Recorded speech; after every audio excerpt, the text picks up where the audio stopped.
로마서 6장 1절에서 2절. 그런즉 우리가 무슨 말을 하리요? 은혜를 더하게 하려고 죄에 거하겠느냐? 그럴 수 없느니라. 죄에 대하여 죽은 우리가 어찌 그 가운데 더 살리요?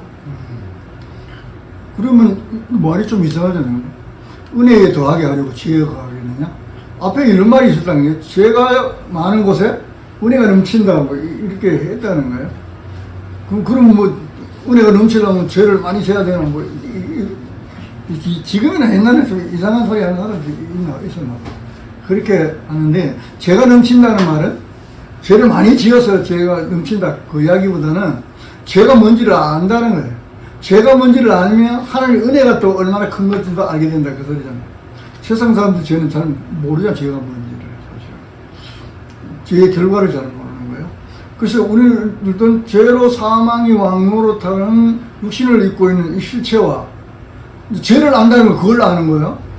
사망이 왕노릇하는 육을 입고 있다는 거예요. 죄를 알면 그걸 아는 거예요. 죄가 뭐냐? 사망이잖아요. 구원받아서 생명이 왕노릇하는 그 우리들의 궁극적인 실체인 새 생명의 실존. 우리는 두 개가 있잖아요. 사망이 왕노릇하는 육을 입고 있는 것 있고 생명이 왕노릇하는 새 생명의 실존. 그게 있다는 거예요. 그래서 두 존재가 공정하는 현실을 살면서 육신의 눈에 보이는 세상의 것들을 더 가지고 쫓아가고 그 유한한 육신과 편안과 유익을 위해서 거의 그렇게 살잖아요. 그죠? 우리 몸이 피곤하면 신앙생활 하는 것도 그러잖아요. 기도하고 귀찮으면 그냥 자는 게 낫지. 지금 누워 자고 이렇게 하는. 그렇다는 거예요. 유익을 위해 산 거듭나지 못한 때의 옛자가 아직도 육적 습관을 가지고 있고 그 강력한 무기로 참 우리를 공격한다는 거죠. 우리 그 공격에 항상 넘어지잖아요. 신앙의 갈등으로 심한 혼란과 실망에 빠질 때가 있다. 이것이 우리의 현실의 삶이라는 거예요. 그래서 죄에서 구원받은 우리의 실존을 알아요. 죄가 넘친다는 말은 죄가 뭔지를 안다는 거라 그랬잖아요. 죄가 뭔지를 아는 거예요. 죄의 무서움을 아는 거예요. 그게 죄가 넘치는 거예요. 죄의 구원을 받은 모든 실존은 그리스도 예수와 하나 되어 십자가의 세례를 함께 주고 무덤에 장사되고 이게 우리의 죄에서 구원받은 실존이에요. 우리가 예수님과 함께 죽어 무덤에 장사되었다. 그리고 부활하여 죄와 죄의 세력인 사망에서 해방된 새 생명 안에서 영생의 존재인 것을 믿는다. 그걸 믿음으로 확신하는 것. 이게 뭐냐면 죄에서 구원받은 우리의 실존이에요. 우리가 어떻게 죄에서 구원받았는가. 그걸 알면 죄를 정확하게 알잖아요. 그럼 죄를 정확하게 알면 어떻게 되느냐. 그 죄에서 구원받은 은혜를 또한 알게 된다. 그렇게 저는 죄가 뭔지 모르니까 하나님이 필요하지 않고 구원에 대해서 관심이 없는 거예요. 죄가 영원한 멸망으로 떨어진다고 알면 정말로 죄에서 구원받기 위해서 노력하겠죠. 근데 그렇지 않다는 거예요. 그러니 그 사람들에게는 그런 존재들에게는 은혜가 더할 수가 없다. 그 다음에 10절에서 11절 그가 죽으심은 죄에 대하여 단번에 죽으심이요 그가 살아계심은 하나님께 대하여 살아계심이니 이와 같이 너희도 너희 자신을 죄에 대하여는 죽은 자요 그리스도 예수 안에서 하나님께 대하여는 살아있는 자로 여길지어다. 여길지어다.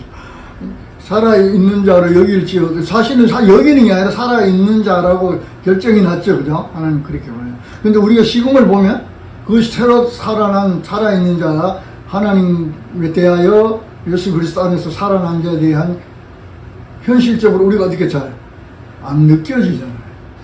그러니까 그걸 자꾸 잊어먹고 그냥 육신의 삶을 살아가고 육신의 것들로 인하여 염려, 근심, 두려움, 걱정 이렇게 하고 산다는 거야. 그러니까 그렇게 하지 말라. 너는 새로 태어났고 하나님 안에서 다시 산 자들이다. 그렇게 믿으라는 거야. 우리의 실존은 그리스도와 동일하게 죄에 대해서 죽고 십자가에 죽을 때 예수님 죽는 것은 또 우리가 죽는다는 거랬잖아요. 대속의 죽음이라고 했잖아요. 죽었어. 그 죽었다는 말은 우리의 사망과는 상관없는 존재가 됐다 그 소리예요. 죽음은 우리하고는 상관없이 됐다. 왜? 죽음이라는 사망이라는 게 우리에게 아무런 권리가 없는 거예요. 우리를 어떻게 그 하나님 인하여 그리스도 안에서 살아있는 자가 되었다. 그래서 이제 사망은 우리에게 아무런 권한이 없어요. 우리의 영향을 끼칠 수 없다라는 거예요. 그런데 왜 그렇게 사망에 매여서 두려워하느냐? 너는 살아있는 자인데 여길지어다라니 그렇게 믿으라는 거 아니에요. 그죠? 근데 그 믿음이 없으니까 어떤 거예요? 겁나는 거예요. 두렵고 그런 거예요. 그 다음에 12절에서 13절.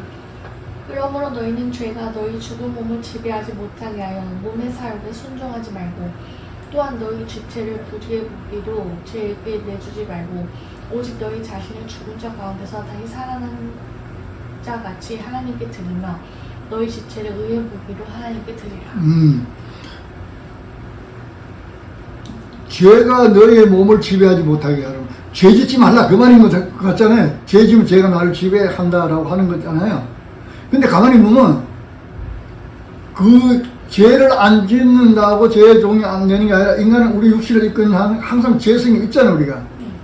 근데 그게 죄 노릇 죄의 지배를 받는 게 아니라 죄의 종이 되는 게 아니라 사실은 이럴 수도 있어요. 죄의 권세가 내인데 아직 그거 매여 있어. 죄의 권세에서 못 벗어나 있는 거예요. 이게 뭐냐면 사망이나 염려, 근심, 어떤 죄로 인하여 온 이런 것들로 우리가 갈등하고 싸우고 염려하고 두려워하고 있으면 이게 어떤 거예요? 죄의 지배에 있는 거예요. 그 사람. 그러면 그 죄가 내인데 주인 노릇 하는 거예요. 막 삶이 힘들고 어렵고 무섭고 두렵다. 그럼 누가 내인데 주인인 거예요 지금?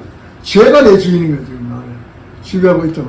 생명이 하나님이 나를 지배하고 있으면 그런 것들로부터 자유하겠죠. 그 이야기 하는 거예요. 네 죽을 몸을 순종하지 말고, 몸의 사욕을 순종하지 말라. 죄의 욕심을 따라 쫓아 그거 살아가지 말라는 거예요. 그러면 죄의 지배 아래에 있는 거예요. 그렇게 되잖아요. 그래서 죄에 매여 사망의 종이 되어 천에는 그렇게 살았잖아요, 우리가. 육적 성품과 소욕은 우리가 육을 먹고 이 땅을 떠날 때까지는 어떻게 해요? 함께 가. 함께 가니까 그렇다고 해서 그가 나를 지배하는 주인이 아니라는 걸 알아라는 거야. 그 지배에 살지 말라. 거기에 얽매여 있지 말라. 두려워하고 염려, 걱정, 근심에 얽매여 있지 말라. 너는 거기서 해방되었다. 성령으로 거듭난 새로운 자는 육을 벗는 순간까지 완전하지 못하죠. 그 새로운 자는 육신을 입고 있는 동안에는 어떻게 해? 나약하다게 하죠. 자꾸. 못함으로 영적 성장과 성숙을 위해 경주하라. 그렇게 하라고 했죠. 예, 무기로 하나님께 드려라. 이 말은 뭐예요? 자꾸 그걸 하나님의 의를 무기 삼아서 죄를 공격해서 이겨라. 그건 신앙생활 영적 싸움이잖아요. 신앙 성숙을 위해서 가야 된다는 거예요. 가만히 있으면 어떻게 된다는 거예요? 죄의 지배를 받아가지고 염려, 걱정, 두려움 이런 것들로 거기에 지배를 당하게 된다는 거예요. 그래서 우리가 늘 기도하고 말씀 보고 하자는 게 뭐야? 죄의 지배 아래 있지 않기 위해서 그 정도를 안 하려고 그렇게 해라고. 그 다음에 14절. 죄가 너희를 주장하지 못하리니 이는 너희가 법 아래에 있지 아니하고 은혜 아래에 있습니다. 계속 이야기하는 거예요. 제발 죄가 너를 주장하지 못하게 하라. 너는 죄에서 벗어났고 죄에서 용서받았고 그뿐만 아니라 죄의 권세, 죄가 너를 억압하는 권세인 사망 권세는 다 결박됐고 너는 거기서 건진 받았어. 그 이야기 자꾸 하는 거야. 왜 하느냐? 사람들이 아직도 죄 아래에 있는 것 같이 살고 있기 때문에 그런 거야. 그것 때문에 염려 근심하고 어려워하고 힘들어하고 싸우고 이렇게 하고 있으니까 너희는 거기서 나왔다는 걸 자꾸 주지시키는 거예요. 그렇게 알아라, 그렇게 믿어라 자꾸 얘기하는 거예요. 왜 육신으로 사는 이 삶이 더 우리에 익숙하기 때문에 죄에 매였던 삶이 더 익숙하기 때문에 그렇게 자꾸 사는 거예요. 삶은 괜찮은 게 아니라 그래 삶이니까 힘들잖아요. 누렸고 고통이고 염려고 근심이고 편안할 날이 없어.